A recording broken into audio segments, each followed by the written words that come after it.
one winter's night when the cold wind blew, the engines found it hard to sleep. What we need, suggested Toby, is to listen to a story. A mysterious story, said Percy. But, added Duck, it must have a happy ending. Driver told me a story, said Thomas. So everyone listened. Once upon a time, began Thomas, there were 3 little engines who lived in their own little shed on their own little railway. Their names were Duke, Stuart, and Falcon. Duke was the oldest and named after His Grace the Duke of Sodor. He was proud of this and loved to keep the little engines in order.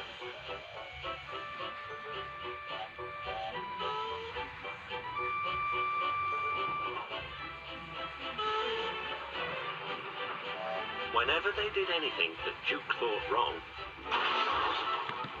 he would say, that would never suit His Grace. Other engines came and went, but Duke outlasted them all.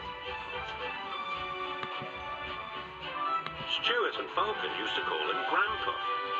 They were fond of him, but they got very tired of hearing all about His Grace. Sometimes they would tease him and chant, engines come, engines go, Granpuff goes on forever.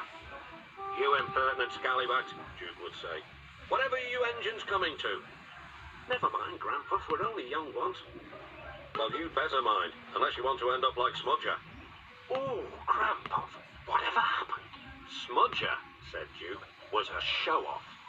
He rode roughly and often came off the rails.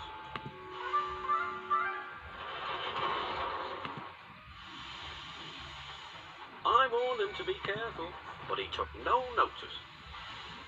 Listen, Dookie, who worries about a few spills?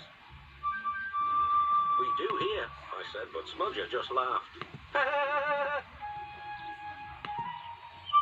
Until one day, manager said he was going to make him useful at last. Smudger stopped laughing then. Why? What did he do? He turned him into a generator.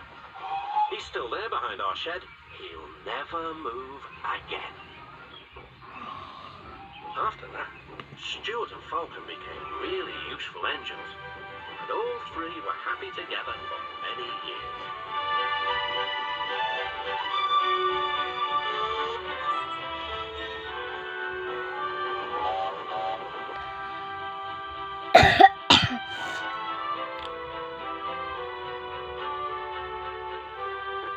Then, hard times came.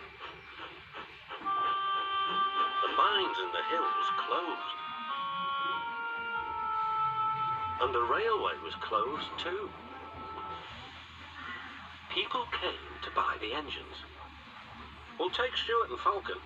No one wanted Duke. They thought him too old.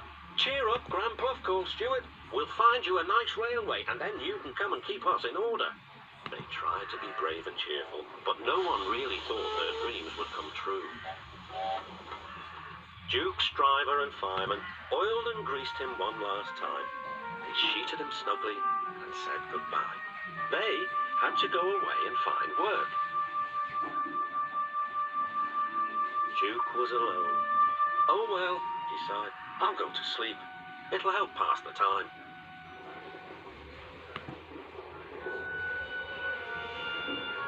Winter torrents washed soils from the hills. Trees and bushes grew all around.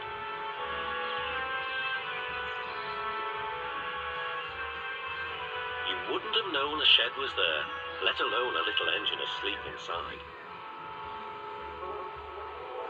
That's not a happy ending, exclaimed Percy. Ah, murmured Thomas sleepily. There will be, but that'll have to wait until next time.